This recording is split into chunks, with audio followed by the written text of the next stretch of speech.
UK decide it is a good idea to send depleted uranium shells to Ukraine despite the health concerns.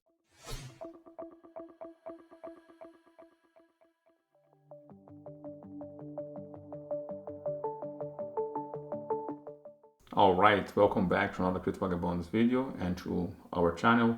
Today I'm going to make a very brief video. Today I want to talk about the situation between the US and Russia and NATO. Last year I made a series of rooms in Clubhouse. There was 5 rooms on the last week of the year, and I made a few predictions for 2023. Today I see signs of one of my predictions kind of becoming stronger. So of course the headlines here says that the US-Russia ties or US-Russia relationship is in a deep crisis, and of course they're blaming Washington.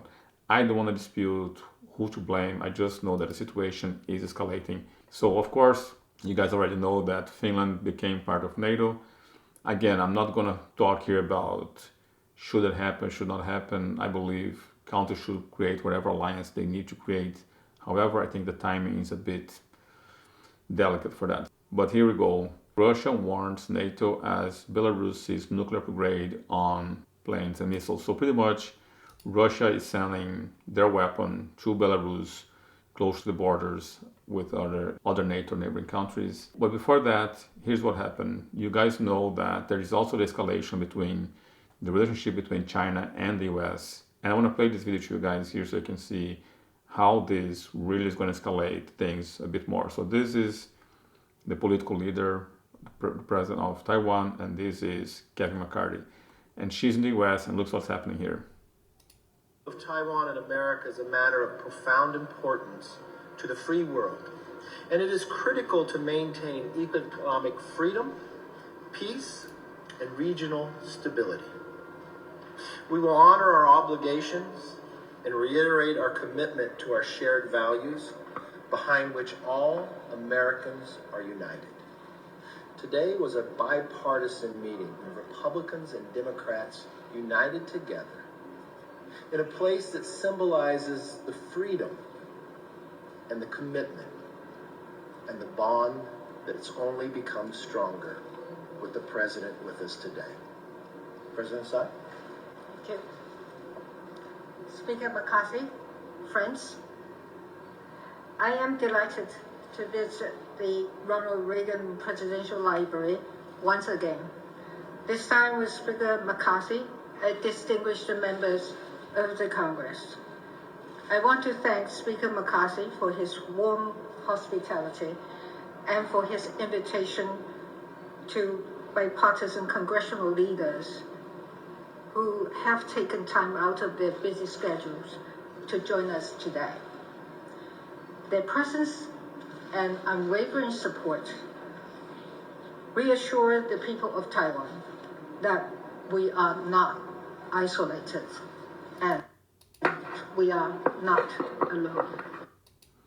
Okay, so you guys can see here that the president of Taiwan is in the US and she's meeting with Congress members. Again, the timing, I'm not sure if it's correct. Whatever, this will create an escalation to the war. Now, Russia Defense Minister Sergei issued a threatening warning against NATO Tuesday as Finland officially joined alliance and expand the network. So Finland became the 31st country to become member of NATO, and the reaction to that is Russia is sending the weapons to Belarus. If that's not enough, here we have more.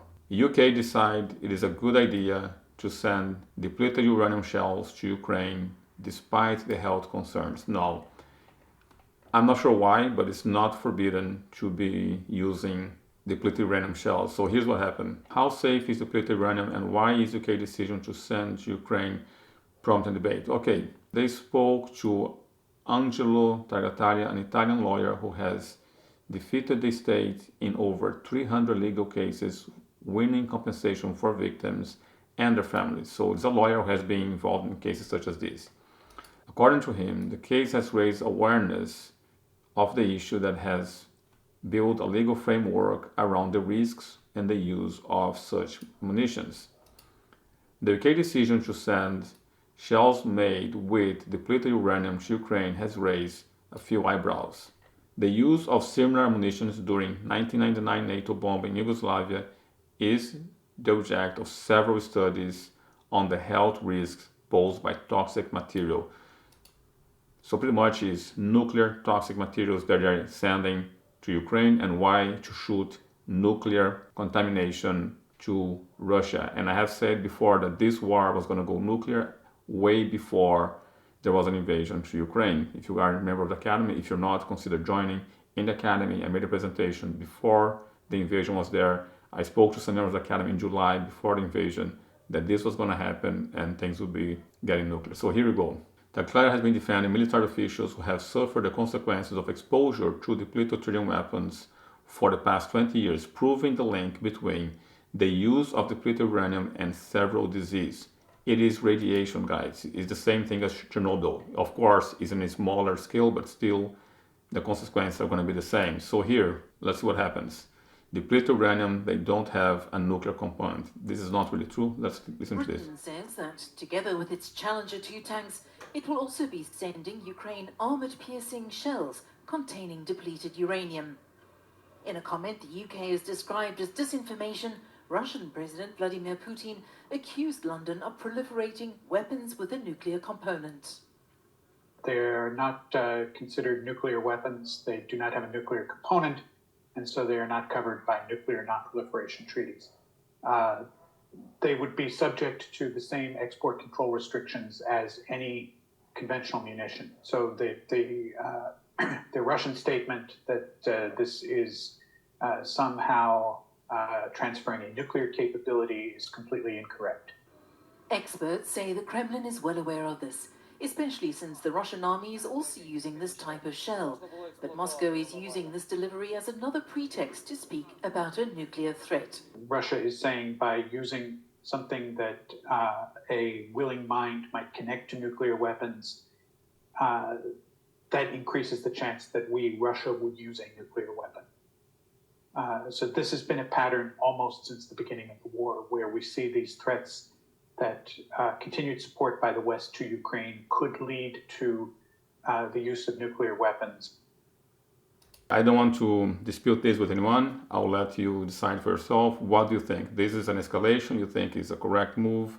What are your thoughts on this? I personally believe it's a bad timing. I personally believe it's not the moment to be doing those things. I think this is going to only increase the friction. And again, I haven't seen any initiative from any party to try to solve this diplomatically. So I see that the possibility of nuclear World War III is here. I hope to be wrong, but what do you think? Let me know your thoughts on the comments below. This is it for now. I just want to give the heads up. Thank you for watching. See you in the next video.